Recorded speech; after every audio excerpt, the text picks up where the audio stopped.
and welcome to the show.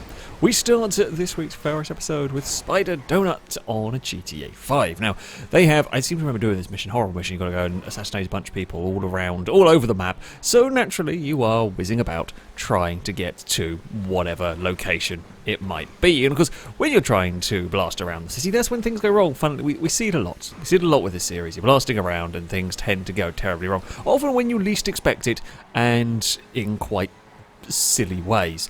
As we head around corner, a cone is all it takes to launch said vehicle onto the top of a truck. It's an incredibly good parking job. You could not do that one if you tried. It does eventually slide off the truck. However, you absolutely could not do that one if you tried and all that. Sector up next on GTA 5. Again, funnily enough, racing through the streets at a very high speed. This time around, it is a little bit wet, gets things slightly, not intentionally slightly wrong, just hits a curb, puts the car up in the air, can't make a corner, pings off or something, and now we are parked on a roof, stuck under a vent, so that the car can't roll back onto its wheels. Yep, high speed blasting through the city, often ends in disaster. A KJK is up next on Horizon 4, is leading the way in a street race, carries a bit too much speed, and they've found another place to park a car as well. Yep, you are stuck. Not going to get out of that one.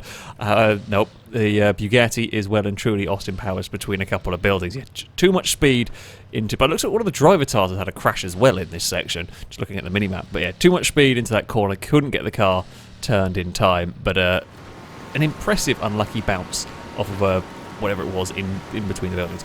Crane is up next on Horizon 4, racing up against a train. It's always fun messing about with the trains, as you do when things go a little bit wrong for the Alpine in all of this one. It's at the level crossing, it's just enough to bounce the car onto its side, skids along amazingly, it just gets off the train line in time so it doesn't get hit by the way. It's a tiny tap from the train by the end, but it's a long skid for that car.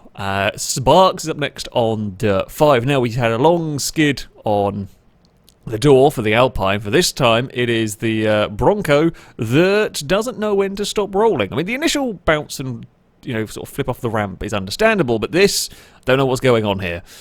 I think the Bronco should have stopped at some point. I don't know what the perpetual roll is going on. It does bounce off another wall and then comes to a halt. Not the only one though finding such things. Trailblazer up next on the long drive. Car was wandering around, they clip a lamppost and that's enough to launch the vehicle. I mean, it's a big crash. It's a big crash for the pickup truck that also doesn't know when to end. Now I think perhaps the sort of jerry-rigged barrel carrying spikes at the front, if you like, might be what kind of caused this one to carry on for a little bit longer before it does eventually come to a rest. But still, yeah, impressive nevertheless. Speaking of the long drive, we've got another pickup truck minding their own business when a rock is in, you don't see it until the last second, launches it, a wonderful backflip, excellent landing for the truck.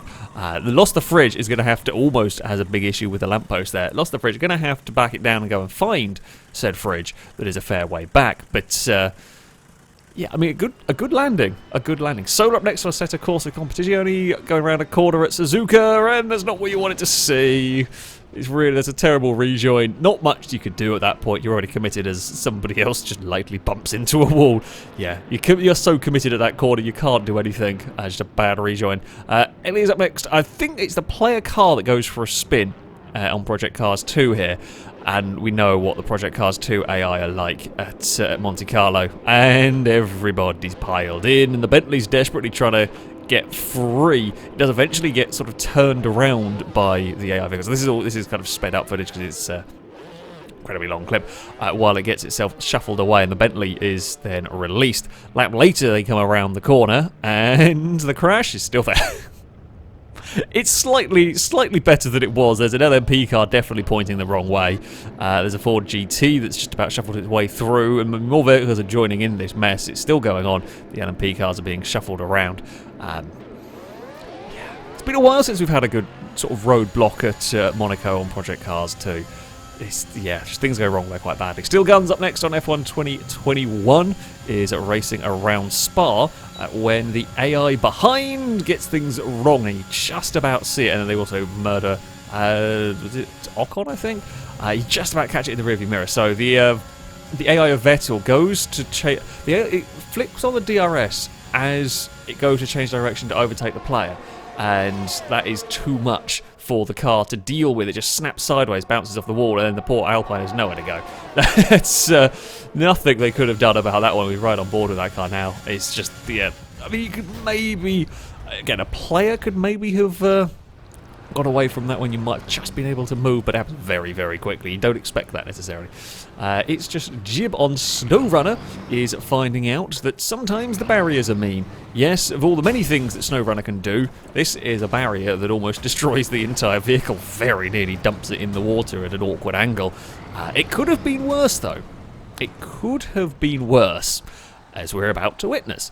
Tofinator on SnowRunner as well is trying to, I guess, recover their friend. They're trying to pull their friends. Now, these are, of course, modded vehicles, and SnowRunner is glitchy physics at the best of times, let alone when you start dealing with modded vehicles as well. I mean, these are pretty extreme off-roady trucks, if you like. Trying to right this one over here, going for the patented crash into it and hope it physics balls its way over method. Doesn't quite work. They then get a winch going on, they pull it over, manage to pull it over onto the orange truck. Now, when you've got a truck hat, naturally the best thing to do is to drive around and see what happens with said truck hat, because it's funny, and eventually physics has had enough and decided that the best way to deal with this is to dump everybody in the water. Yep, I saw that one coming, let's be honest, we saw something like that happening. Loka is our final clip here on Wreckfest, messing around with a bus, just sort of driving into oncoming traffic, and you managed to make a bus hat. That is a new one. The little Raiden, one of the smaller cars in Wreckfest, managed to have a bus hat. Actually got out of that one relatively well, all things considered here.